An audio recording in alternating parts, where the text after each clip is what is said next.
The hunt was when risk peaked.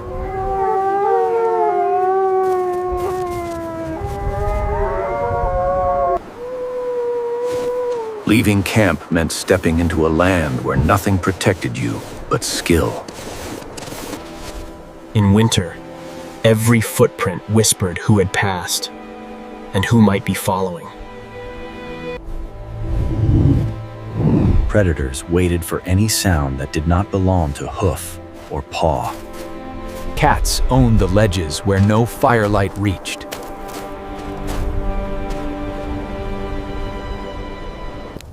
Inside the winter circle, danger felt far away. Many bodies, one fire, and a ring of lodges turned cold into safety. Dogs slept at the threshold, where warmth ended and wildness began.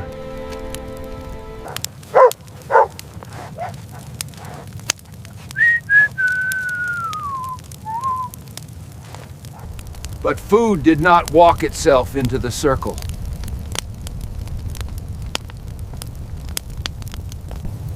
He reminded them that each hunt began by stepping away from shelter. To bring meat home, they had to leave the safest ground they knew.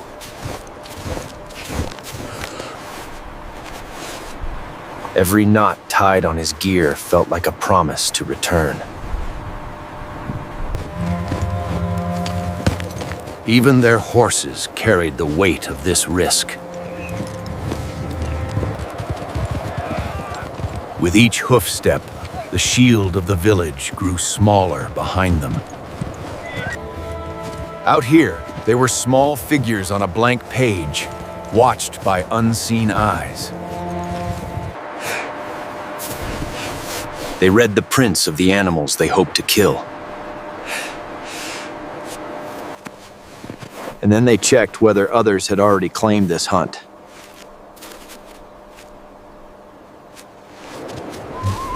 Predators and people sought the same tired bodies in the cold moons. Hunters had to stalk without becoming the easiest target in the valley. The sound of one snapped crust could bring teeth as well as hooves. Wolves listened for movements that did not match herd rhythm. They weighed meat against the risk of entering another hunter's ground. Sometimes the land whispered that a silent stalker owned that route. In winter, 3 kinds of hunters often worked the same field. The young could feel how easily the land could swallow a single person. Each step forward made the way back a little less certain. If they stood in the wrong place, the hunt could roll over them like a wave. They chose wide, tiring circles instead of cutting through the path of wolves. Each hour away from the village sharpened the edge of their risk. They watched for weakness that would not demand a blood price from the land. They placed themselves as if something might always be watching from another angle. For a heartbeat, the entire winter narrowed to his grip and breath. They tried to let a body fall on quiet ground, not in the middle of the wild roads. Before touching meat, they checked whether unseen eyes were already near. Clean snow gave them a short, precious window. The same steam that fed their families shouted to every nose in the valley.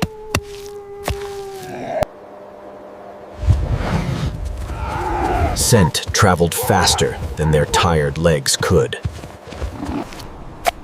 The longer they knelt there, the more they themselves smelled like wounded prey. Somewhere beyond their sight, others had already decided to follow. Once the meat was loaded, the real danger began.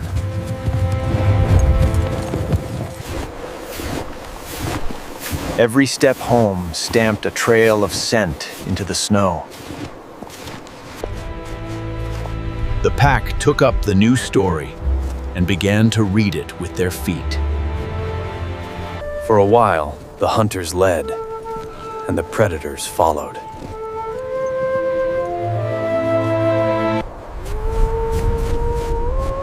Darkness and drifting snow made every direction look the same. The voices of their dogs were the thinnest thread back to safety.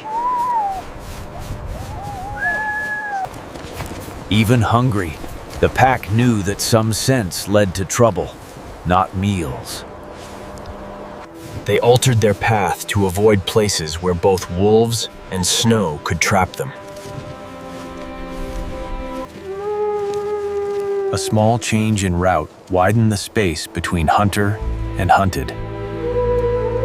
He could not see the pack, but knew it might still see him.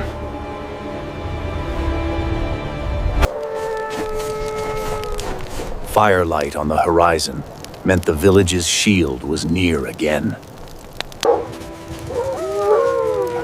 The predators turned back to the old, safer prey.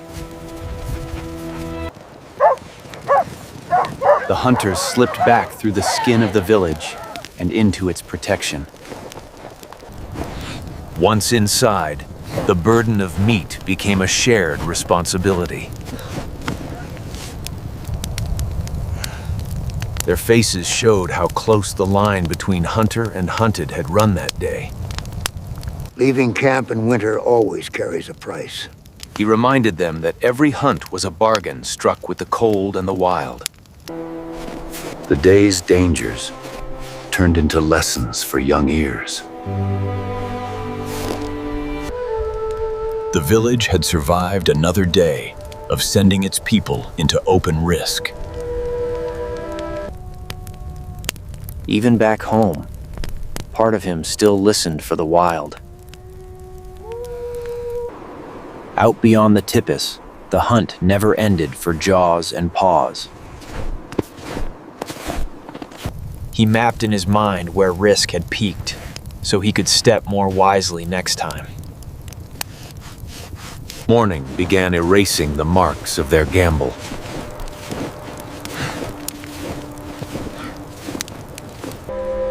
The gap between village and herd remained the sharpest ground they would ever walk.